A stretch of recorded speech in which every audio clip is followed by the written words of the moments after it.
उद्धव ठाकरेंनी केंद्रीय मंत्री नितीन गडकरींना आमच्याकडून लोकसभा निवडणूक लढवा अशी ऑफर दिली होती। ठाकरेंच्या या ऑफरला गडकरींनी उत्तर दिले, मी भारतीय जनता पार्टीचा कार्यकर्ता आहे, संघाचा स्वयंसेवक आहे, त्यामुळे माझा पक्ष, माझा विचार आणि संघटन हे मला सर्वतोपरी आहे, त्यामुळे माझा पक्ष सोडून दुसरीकडून उभे राहण्याची प्रश्नच उरत नाही। ज्यांनी सदिच्छा व्यक्त केला त्यांना धन्यवाद, असे ते म्हणाले। मनसे अध्यक्ष राज ठाकरे लोकसभा जागा वाटपासाठी दिल्लीत बैठकीसाठी गेले आहेत। मनसेकडून 2 जागांची मागणी करण्यात आली होती। या जागांचा प्रश्न सोडवण्यासाठी ते दिल्लीत गेल्याची माहिती आहे। जर मनसेला 2 जागा न दिल्यास त्यांच्या एका जणाला राज्यसभेची उमेदवारी मिळण्याची शक्यता आहे। तसेच विधानसभेत पण समाधानकारक जागा भाजप देणार असल्याची माहिती आहे। त्यामुळे मनसे महायुतीत जाणार काय याकडे सर्वांचे लक्ष आहे।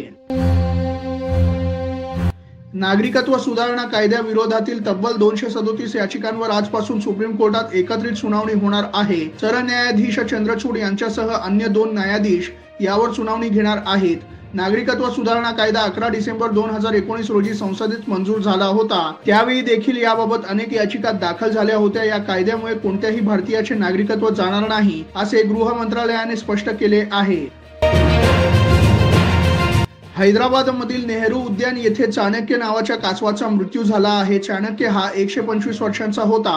चाणक्यला रताळे व पालक खूप आवडत होते, पण गेल्या 10 दिवसांपासून त्याने काहीही खाल्ले नव्हते। प्राणी संग्रहालयाचे कर्मचारी साफसफाईसाठी गेले असता त्यांना कासवाचा मृत्यू झाल्याचा संशय आला। त्यानंतर पाहिले असता कासवाचे मृत्यू झाले होते। चाणक्याचा मृत्यू मल्टिपल ऑर्गन फेल्युअरमुळे झाल्याचे समोर आले आहे। केंद्र सरकारने महिला व बालकांवरील अत्याचारांची प्रकरणे निकाली काढण्यासाठी जलदगती न्यायालये स्थापन करण्याची योजना आखली होती।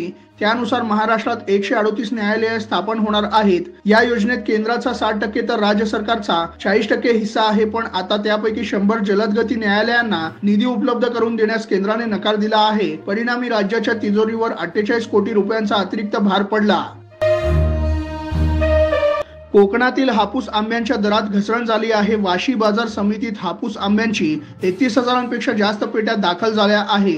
त्यामुळे आवक वाढल्याने दर 1 ते 1.5 हजारांनी कमी झाले आहे। तसेच दर कमी होण्याचे एक कारण निर्यातही असल्याचे म्हटले जात आहे। लाल समुद्रात हुती संघटनेच्या हल्ल्यांमुळे समुद्रमार्गे निर्यातीचा भार हवाई वाहतुकीवर वाढल्याने मागणी असूनही युरोप, अमेरिकेमध्ये आंबा निर्यात होत नाही। राज ठाकरे हे अमित शहांच्या भेटीसाठी दिल्लीत गेले होते। अमित शहांच्या निवासस्थानी त्यांच्यात अर्धा तास चर्चा झाली। या बैठकीत मनसेकडून फक्त राज ठाकरे आणि त्यांचे पुत्र अमित ठाकरे होते। बैठकीनंतर आता मनसेही महायुतीचा भाग असणार असल्याचे जवळपास निश्चित झाल्याची चर्चा आहे। आता मनसे महायुतीचा भाग असल्याची घोषणा संध्याकाळपर्यंत होऊ शकते, पण मनसेला किती जागा मिळणार याकडे सर्वांचे लक्ष आहे। भारताचा फलंदाज विराट कोहली 2 महिने लंडनमध्ये राहिल्यानंतर भारतात परतला आहे। त्याने IPL 2024 स्पर्धेसाठी सराव करायला सुरुवात केली आहे। दरम्यान स्पर्धेआधीच विराटच्या नव्या लुकचा फोटो सोशल मीडियावर जोरदार व्हायरल होत आहे। सेलिब्रिटी हेअर स्टायलिस्ट आलिम हकीमने आपल्या सोशल मीडिया अकाउंटवर 2 फोटो शेअर केले आहेत। या फोटोला कॅप्शन देत त्याने the only and only king Kohli Virat Kohli असे लिहिले आहे। देवेंद्र फडणवीस यांच्या भेटीसाठी अजित पवार त्यांच्या सागर बंगल्यावर पोहोचले आहेत। काही मतदारसंघांत उमेदवारीवरून महायुतीत तिढा कायम आहे। या जागेवर उमेदवारांमध्ये काही फेरबदल होऊ शकतो का, तसेच राष्ट्रवादीच्या वाट्याला किती जागा येणार याबाबत अजित पवार चर्चा करण्यासाठी देवेंद्र फडणवीसांच्या भेटीला गेले असल्याची माहिती आहे। संध्याकाळी अजित पवार जागा वाटपाच्या अंतिम चर्चेसाठी दिल्लीत दाखल होणार आहेत। सोन्याच्या दरात पुन्हा एकदा वाढ झाली आहे। सोमवारी सोन्याचे भाव कमी झाले होते, मात्र आज तब्बल 420 रुपयांनी दर वाढले असून मुंबईत आज 24 कॅरेट सोन्याचे भाव प्रति 10 ग्रॅमसाठी 66,330 रुपयांवर पोहोचले आहेत, तर 22 कॅरेट सोन्याचे प्रति तोळ्यासाठीचे भाव 60,800 रुपये झाले असून 18 कॅरेट सोन्यासाठी तुम्हाला तब्बल 49,740 रुपये मोजावे लागणार आहेत, तर चांदीचे भाव मुंबईत 77,300 रुपये किलो झाले आहेत। मिर्जापूर या बहुचर्चित वेब सिरीजच्या 3ऱ्या भागाचा आज टीजर लॉन्च होणार आहे। चाहत्यांना मिर्जापूर 3ची खूपच आतुरता लागली आहे। मिर्जापूरच्या पहिल्या 2 सीझनला प्रेक्षकांनी चांगला प्रतिसाद दिला आहे। अनेक दिवसांपासून मिर्जापूर 3ची चर्चा होत होती, पण वेब सिरीजचा टीजर व तारीख जाहीर झाली नव्हती। आज मिर्जापूरचा टीजर लॉन्च झाल्यानंतर आजच वेब सिरीजची रिलीज डेट ही जाहीर होण्याची शक्यता आहे। अभिनेता सलमान खान लवकरच दबंग 4 या चित्रपटातून प्रेक्षकांच्या भेटीला येणार आहे। या चित्रपटाबाबत अरबाज खानने जवानचा दिग्दर्शक ॲटलीची भेट घेतली असल्याची चर्चा आहे। मात्र एका मुलाखतीत अरबाजने ॲटलीची भेट घेतली नसल्याचे स्पष्ट केले आहे। योग्य वेळ आल्यावर या चित्रपटाची घोषणा करणार असल्याचे अरबाजने म्हटले।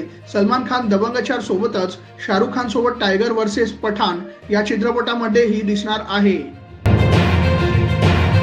सांगली मतदारसंघावरून महाविकास आघाडीत वाद होण्याची शक्यता आहे। या मतदारसंघावर ठाकरे गट व काँग्रेसकडून दावा सांगण्यात येत होता, परंतु जागा वाटप व उमेदवार जाहीर होण्याच्या आधीच दोन्ही पक्षांनी आपल्या उमेदवाराचे नाव जाहीर केले आहे। उद्धव ठाकरे गटाने चंद्रहार पाटील यांना फोन करत तयारीला लागण्याच्या सूचना केल्याची माहिती आहे, तर नाना पटोले यांनी विशाल पाटील हे सांगलीचे उमेदवार असणार आहे असे सांगितले आहे। माझ्यासाठी पंतप्रधान नरेंद्र मोदी अमित शहा सेलिब्रिटी आहेत, बॉलिवूड स्टार्स सेलिब्रिटी नाहीत, असे वक्तव्य समीर वानखेडे यांनी केले आहे। मला संविधान कायदे महत्त्वाचे आहेत। बॉलिवूड कलाकारांच्या केसेस नॉर्मल आहेत। मी कायद्याचे पालन करतो म्हणून मला कोणतीही भीती नाही। मी कोणाला घाबरत नाही। मला फक्त माझी राष्ट्रआई भारतमाता आणि माझ्या आईला तोंड दाखवायचे आहे। बाकी कोणाला मी मानत नाही असेही वानखेडे म्हणाले। शरद पवार गटाला लोकसभा आणि विधानसभा निवडणुकीत तुतारी चिन्ह आणि राष्ट्रवादी काँग्रेस पार्टी शरदचंद्र पवार हे नाव वापरण्याची परवानगी सुप्रीम कोर्टाने दिली आहे।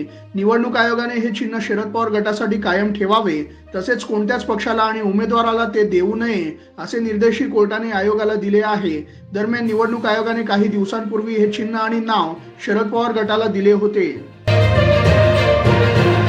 WHO ने मंगळवारी हवेच्या गुणवत्तेची मार्गदर्शक तत्त्वे जारी केली आहेत। WHOच्या मते 6 धोकादायक प्रदूषकांमुळे उद्भवलेल्या आजारातून दरवर्षी जगभरातून 70 लाख लोकांचा मृत्यू झाला। स्विस संस्थेच्या IQAir जागतिक वायू गुणवत्ता 2023 चा अहवाल प्रसिद्ध केला असून यामध्ये 134 देशांची आकडेवारी दिली आहे। आकडेवारीनुसार भारत देशातील 3ऱ्या क्रमांकावर आहे। 2022 मध्ये भारत हा 8व्या क्रमांकाचा प्रदूषित देश होता।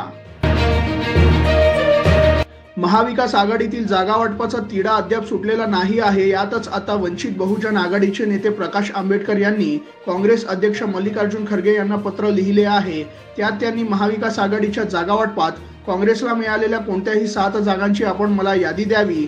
आमचा पक्ष तुम्ही निवडलेल्या या 7 जागांवर काँग्रेसला संपूर्ण पाठिंबा देईल असे म्हटले आहे। मध्य पश्चिम रेल्वेकडून होई विशेष गाड्या सोडण्यात येतात, मात्र रेल्वे प्रशासनाने रोहा चिपळूण मेमू रद्द केल्याने कोकणात जाणाऱ्या चाकरमान्यांची मोठी गैरसोय होणार आहे। रेल्वे प्रशासनाने दिवा रोहा चिपळूण मेमू स्पेशल 15 मार्च पासून बंद केली आहे। यामुळे होळी निमित्त माणगाव महाड खेड चिपळूण दापोली मंडणगड पोलादपूर श्रीवर्धन म्हसळा गुहागर तालुक्यातून कोकणात जाणाऱ्या प्रवाशांची गैरसोय होणार आहे। नांदेडच्या अर्धापूर येथील सभेतून उद्धव ठाकरेंनी भाजपवर निशाणा साधला। मी हिंदुत्व आणि बाळासाहेबांचे विचार सोडलेले नाही। भाजपमुळे आम्ही बदनाम होत होतो। हिंदुत्वात फरक आहे। दुसऱ्या धर्माचे द्वेष करणारे हिंदुत्व आमचे नाही। आमचे हिंदुत्व दुसऱ्याच्या घरातील चुली पेटवणारे आणि भाजपचे घरे पेटवणारे आहे। जाऊ तिथे खाऊ ही भाडोत्री जनता पक्षाची नीती आहे, असा हल्लाबोल ठाकरेंनी केला। शिवसेनेच्या कोणत्याही खासदारात नाराजी नाही। मुख्यमंत्री एकनाथ शिंदेंनी मतदारसंघाच्या आढावा घेण्याबाबत बैठकीसाठी बोलावले होते, असे आज खासदार राहुल शेवाळे म्हणाले। महायुतीत सगळ्या पक्षांना योग्य तो सन्मान मिळेल। महायुतीचा अजेंडा फक्त 45 पेक्षा जास्त जागा जिंकायचा आहे।